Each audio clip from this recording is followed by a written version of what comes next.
پاکستان کے بینکنگ نظام میں اصلاحات کے ایک نئے باب کا آغاز ہو رہا ہے جو ڈیجیٹل پاکستان کی حکمت عملی اور فائنینشل سیکٹر میں اصلاحات کے وسیع تر تناظر میں قابل تعریف ہے۔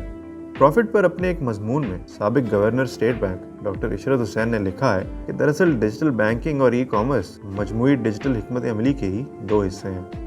انہوں نے لکھا ہے کہ ہمیں وہ مقصد نہیں بھولنا چاہیے جس کے لیے اسٹیٹ بینک ڈیجیٹل بینکنگ کو فروغ دے رہا ہے، اور وہ ہے پاکستان کی پائیدار ترقی کے حصول کے لیے زیادہ سے زیادہ مالیاتی شمولیت کو یقینی بنانا، یعنی زیادہ سے زیادہ آبادی کو مالیاتی نظام تک آسان ترین رسائی دینا۔ اس کے لیے ضروری ہے کہ ڈیجیٹل بینکنگ کا اصل مقصد سمجھا جائے۔ یاد رکھیں کہ بینکنگ سیکٹر کی کارکردگی کو مجموعی مائکرو اکنامک ماحول سے الگ کر کے نہیں دیکھا جا سکتا۔ جب مائکرو اکنامک ماحول بہتر ہوتا ہے، انتظامی معاملات درست ہوتے ہیں، گورننس مستحکم ہوتی ہے، تو بینکنگ سیکٹر بھی اچھی کارکردگی دکھاتا ہے۔ تاہم موجودہ غیر یقینی صورتحال میں بینکوں سے اچھے کام کی توقع رکھنا ناانصافی ہوگی۔ 90 کی دہائی میں پہلی بار بینکنگ ریفارمز کا آغاز ہوا۔ سن 2000 کے بعد یہ عمل مزید تیز کیا گیا اور آزاد فائنینشل سسٹم، نیشنلائزڈ کمرشل بینکوں کی پرائیویٹائزیشن، اسٹیٹ بینک کی خود مختاری، فائنینشل پروڈکٹس کی پرائسنگ اور کریڈٹ ایلوکیشن کے لیے مارکیٹ میکانزم پر انحصار کے علاوہ کارپوریٹ اور انڈسٹریل ری اسٹرکچرنگ کے ذریعے نان پرفارمنگ لونز کی وصولی کو تیز کیا گیا۔ بینکوں میں 3-4 درجے کے انتظامی اسٹرکچر پر مبنی کارپوریٹ گورننس کا نظام نافذ کیا گیا۔ سی ای اوز میرٹ پر لگائے گئے تاکہ شوقیہ بینکرز کی جگہ نہ رہے۔ بدعنوان بورڈز ختم کیے گئے جس سے کرپشن کا دروازہ بند ہو گیا۔ دیگر اصلاحات بھی کی گئیں۔ یہ اصلاحات کا پہلا دور تھا۔ نتیجتاً 80% بینکس پرائیویٹائز ہو کر سرکاری سبسڈی پر انحصار کی بجائے منافع بخش بن گئے۔ انسانی وسائل کا معیار بلند ہوا۔ آپریشنز ٹیکنالوجی پر منتقل ہو گئے۔ مالیاتی کارکردگی کے اشاریے اوپر گئے اور نان پرفارمنگ لونز کم ہو گئے۔ گزشتہ سال انہی بینکوں نے 200 ارب روپے کارپوریٹ ٹیکس ادا کیا۔ تاہم ڈاکٹر عشرت حسین کہتے ہیں کہ وہ ان تمام کامیابیوں کے باوجود مطمئن نہیں۔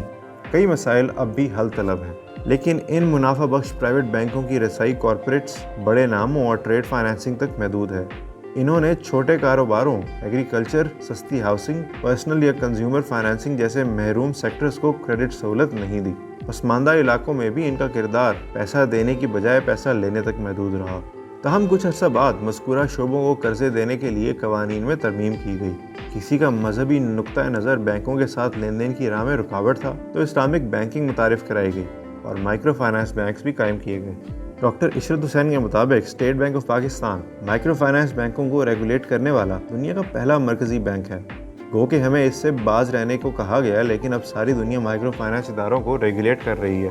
اس اقدام سے ان لوگوں کو بھی مالیاتی نظام تک رسائی مل گئی جو پہلے اس سے باہر تھے۔ خواتین انٹرپرینورز کی مدد کے لیے مائکرو فائنانسنگ شروع کی گئی۔ عالمی اداروں کے اشتراک سے ڈیولپمنٹ فائنانس انسٹیٹیوشنز بنائے گئے، لیکن وہ کاروباری خواتین بڑے شہروں تک محدود ہیں، قصبات اور دیہات تک نہیں پہنچیں، جس کی وجہ سے مائکرو فائنانس کے ثمرات آبادی کے زیادہ محروم طبقے تک نہیں پہنچ سکے۔ ایک وقت پر پرائیویٹ کریڈٹ کا 17% ایس ایم ایز کو جاتا تھا، جو اب 7% رہ گیا ہے، کیونکہ گزشتہ 2 اشروں میں زیادہ تر قرضے حکومت لے رہی ہے۔ پاکستان کی معیشت کے لحاظ سے بینکنگ سیکٹر کافی چھوٹا ہے۔ ڈپازٹس کی شرح 50% سے کم ہے اور وہ بھی زیادہ تر گورنمنٹ سیکیورٹیز میں ہے۔ صارف اکاؤنٹس کی تعداد بھی کم ہے۔ ڈیمانڈ کے باوجود ایگریکلچر کریڈٹ نہ ہونے کے برابر ہے۔ Financial market development, financial assets, private credit, insurance اور کیپٹل مارکیٹس کی ترقی کے حوالے سے پاکستان ہمسایہ ملکوں سے پیچھے ہے۔ تازہ ترین ڈیٹا کے مطابق صرف 21% پاکستانیوں کے بینک اکاؤنٹس ہیں، جبکہ بھارت میں یہ شرح 78% اور بنگلہ دیش میں 53% ہے۔ پاکستان کا deposit to G D P تناسب بھی کم ہے اور قومی بچت کی شرح 15% سے اوپر گئی ہی نہیں۔ اس میں بھی 5-6% حصہ اوورسیز پاکستانیوں کا ہے، باقی پورے ملک کا حصہ 10% سے بھی کم ہے۔